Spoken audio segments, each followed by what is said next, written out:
ಮಾನವನ ಅತಿ ದೊಡ್ಡ ಭಯಗಳಲ್ಲಿ ಒಂದು ಅಂದ್ರೆ ಅದು ಹೃದಯಾಘಾತ. ಎಲ್ಲಿ ತನಗೂ ಹೃದಯಾಘಾತ ಆಗಿಬಿಡುತ್ತೋ ಅಂತ ಭಯಪಡೋರು ಎಷ್ಟೋ ಜನ. ಇತ್ತೀಚೆಗೆ ಅನೇಕ ಜನ ಅಕಾಲಿಕ ಹೃದಯಾಘಾತಕ್ಕೆ ಬಲಿಯಾಗ್ತಿರೋದು ಜನರ ಈ ಭಯಕ್ಕೆ ಕಾರಣ. ಆದರೆ ಈ ಭಯ ಈಗ ನಿವಾರಣೆಯಾಗೋ ಸಮಯ ಹತ್ತಿರ ಬಂದಿದೆ. ಭಾರತೀಯ ವಿಜ್ಞಾನಿಗಳು ಹೃದಯಾಘಾತಕ್ಕೆ ಔಷಧಿ ಕಂಡುಹಿಡಿದಿದ್ದು ಇಲಿಗಳ ಮೇಲೆ ನಡೆಸಿದ ಪ್ರಯೋಗ ಯಶಸ್ವಿಯಾಗಿದೆ. ಒಂದು ವೇಳೆ ಮಾನವನ ಮೇಲೆ ಈ ಪ್ರಯೋಗ ಯಶಸ್ವಿಯಾದಲ್ಲಿ ಹೃದಯಾಘಾತಕ್ಕೊಂದು ಸಂಜೀವಿನಿ ಸಿಕ್ಕಂತಾಗಲಿದೆ. ಆಘಾತ, ಹೃದಯಾಘಾತ ಇತ್ತೀಚೆಗೆ ಎಲ್ಲಿ ನೋಡಿದ್ರು ಕೇವಲ ಈ ಹೃದಯಾಘಾತದ್ದೇ ಸುದ್ದಿ. ನಿಂತಿದ್ದವರು ನಿಂತಲ್ಲೇ, ಕುಳಿತಿದ್ದವರು ಕುಳಿತಲ್ಲೇ, ನೃತ್ಯ ಮಾಡ್ತಿದ್ದವರು ನೃತ್ಯ ಮಾಡ್ತಿರುವಾಗಲೇ ಕುಸಿದು ಬಿದ್ದು ಮೃತಪಡುವುದು ಇತ್ತೀಚೆಗೆ ತೀರಾ ಸಾಮಾನ್ಯ ಎಂಬಂತಾಗಿದೆ. ಹದಿಹರಿಯದವರಿಂದ ಹಿಡಿದು ಮಧ್ಯ ವಯಸ್ಕರವರೆಗೂ ಕೂಡ ವಯಸ್ಸಿನ ಭೇದವಿಲ್ಲದೆ ಎಲ್ಲರನ್ನೂ ಕಾಡ್ತಾ ಇದೆ ಈ ಹೃದಯಾಘಾತ ಎಂಬ ಭೂತ. ಆದರೆ ಈ ಅಕಾಲಿಕ ಮೃತ್ಯುಗಳಿಗೆ ನಿಖರವಾದ ಕಾರಣಗಳೇನು ಅನ್ನೋದು ಮಾತ್ರ ಈವರೆಗೂ ಪತ್ತೆಯಾಗಿಲ್ಲ. ಆದರೆ ಇದಕ್ಕೀಗ ಪರಿಹಾರ ಸಿಗುವ ಕಾಲ ಸನ್ನಿಹಿತವಾಗ್ತಿದೆ. ಈ ಹೃದಯಾಘಾತ ಎಂಬ ಸರ್ವಾಂತರ್ಯಾಮಿ ಕಾಯಿಲೆಗೆ ಈಗ ಔಷಧಿಯೊಂದು ಸಿದ್ಧವಾಗ್ತಿದೆ. ಭಾರತೀಯ ವಿಜ್ಞಾನಿಗಳು ಈಗ ಹೃದಯಾಘಾತಕ್ಕೆ ಔಷಧಿಯೊಂದನ್ನು ಕಂಡುಹಿಡಿದಿದ್ದಾರೆ. ಮೊದಲ ಹಂತದಲ್ಲಿ ಇಲಿಗಳ ಮೇಲೆ ನಡೆದ ಪ್ರಯೋಗ ಯಶಸ್ವಿಯಾಗಿತ್ತು. ಮಾನವನ ಮೇಲೆ ಪ್ರಯೋಗ ಇನ್ನೂ ನಡೆಯಬೇಕಾಗಿದೆ. ಒಂದು ವೇಳೆ ಈ ಪ್ರಯೋಗ ಯಶಸ್ವಿಯಾದಲ್ಲಿ ಹೃದಯಾಘಾತ ಎಂಬ ಹಠಾತ್ ಆಪತ್ತಿಗೆ ದೊಡ್ಡ ಸಂಜೀವನಿಯೊಂದು ಸಿಕ್ಕಂತಾಗಲಿದೆ. ಅಲ್ಲಿಗೆ ಹೃದಯ ಎಂಬ ಮಾನವನ ಅತಿ ಸೂಕ್ಷ್ಮ ಅಂಗ ಇನ್ನಷ್ಟು ಹೆಚ್ಚು ಕಾಲ ಬಡಿಯೋದಕ್ಕೆ ಅವಕಾಶ ಸಿಗಲಿದೆ. ಹೃದಯ, ಹಾರ್ಟ್, ದಿಲ್ ಹೀಗೆ ನಾನಾ ಭಾಷೆಗಳಲ್ಲಿ ವಿವಿಧ ರೀತಿಯಲ್ಲಿ ಕರೆಯಲ್ಪಡೋ ಈ ಅಂಗ ಮಾನವನ ದೇಹದ ಅತಿ ಸೂಕ್ಷ್ಮ ಭಾಗ. ಮಾನವನ ದೇಹದ ರಕ್ತ ಪರಿಚಲನೆಯಲ್ಲಿ ಹೃದಯದ ಪಾತ್ರ ಅತ್ಯಂತ ಮಹತ್ವವಾದದ್ದು. ಇಡೀ ದೇಹಕ್ಕೆ ರಕ್ತವನ್ನ ಪಂಪ್ ಮಾಡುವುದು, ರಕ್ತವನ್ನ ಶುದ್ಧೀಕರಿಸಿ ದೇಹದ ಜೀವಕೋಶಗಳಿಗೆ ಆಮ್ಲಜನಕವನ್ನು ಒದಗಿಸೋದು ಇವು ಹೃದಯದ ಪ್ರಮುಖವಾದ ಕೆಲಸ. ಆರೋಗ್ಯವಂತ ಮಾನವನ ಹೃದಯ ನಿಮಿಷಕ್ಕೆ ಸುಮಾರು 72 ಬಾರಿ ಬಡಿದುಕೊಳ್ಳುತ್ತೆ. ಪ್ರತಿ ಬಡಿತದ ಸಮಯದಲ್ಲೂ ಇಡೀ ದೇಹಕ್ಕೆ ರಕ್ತ ಪೂರೈಕೆಯಾಗುತ್ತೆ. ಆದರೆ ಹೃದಯದ ಬಡಿತದಲ್ಲಿ ಏನಾದರೂ ವ್ಯತ್ಯಾಸ ಆದರೆ ಅದು ಗಂಡಾಂತರವೊಂದು ಶುರುವಾದಂತೆ.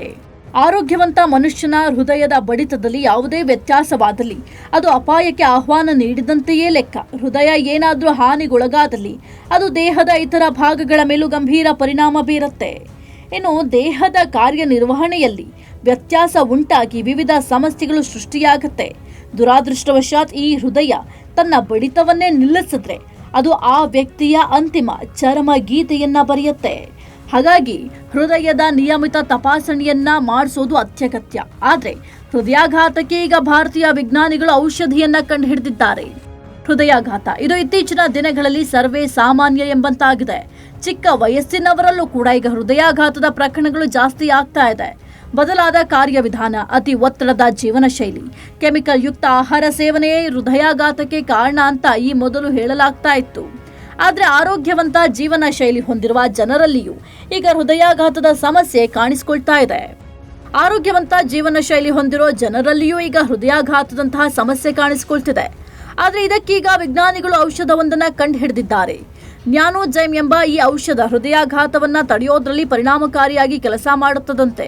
ಇನ್ನು ಹೃದಯಾಘಾತಕ್ಕೆ ಕಾರಣವಾಗೋ ಪಲ್ಮನರಿ ಎಂಬಾಲಿಸಮ್ ಎಂಬ ಕಾಯಿಲೆಯ ವಿರುದ್ಧ ಈ ಔಷಧ ಹೋರಾಡುತ್ತದೆ ಅಂತ ವರದಿಗಳು ತಿಳಿಸಿದೆ. ಹಾಗಾದ್ರೆ ಏನಿದು ಪಲ್ಮನರಿ ಎಂಬಾಲಿಸಮ್ ಅನ್ನೋದನ್ನ ನೋಡೋದಾದ್ರೆ, ಹೃದಯಾಘಾತ ಪ್ರಕರಣಗಳು ಹೆಚ್ಚಾದಂತೆ ಇದರ ಕುರಿತ ವಿಜ್ಞಾನಿಗಳ ಸಂಶೋಧನೆಗಳು ಹೆಚ್ಚಾಯಿತು.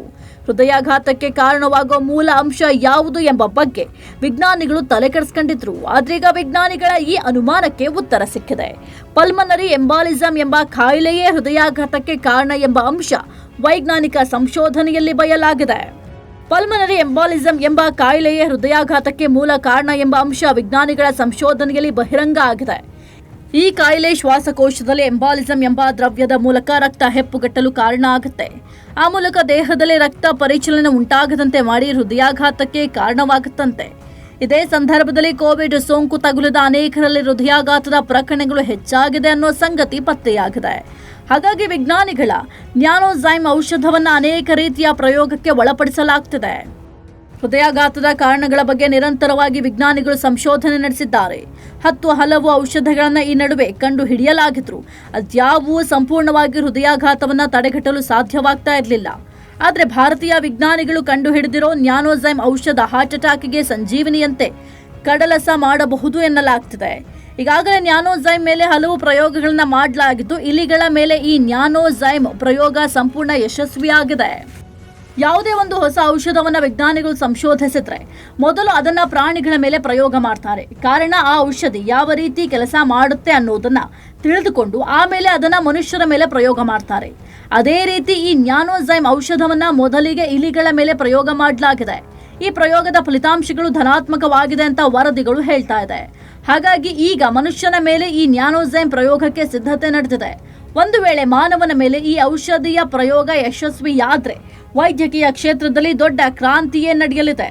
ನಂತರ ಈ ನ್ಯಾನೋಝೈಮ್ ಔಷಧಿಯ ಮೂಲಕ ಹೃದಯಾಘಾತ, ಶ್ವಾಸಕೋಶದಲ್ಲಿ ರಕ್ತ ಹೆಪ್ಪುಗಟ್ಟುವಿಕೆ ಮುಂತಾದ ಗಂಭೀರ ಸಮಸ್ಯೆಗಳಿಂದ ರೋಗಿಗಳನ್ನ ಪಾರು ಮಾಡಬಹುದು ಎಂಬುದು ವಿಜ್ಞಾನಿಗಳ ನಂಬಿಕೆ.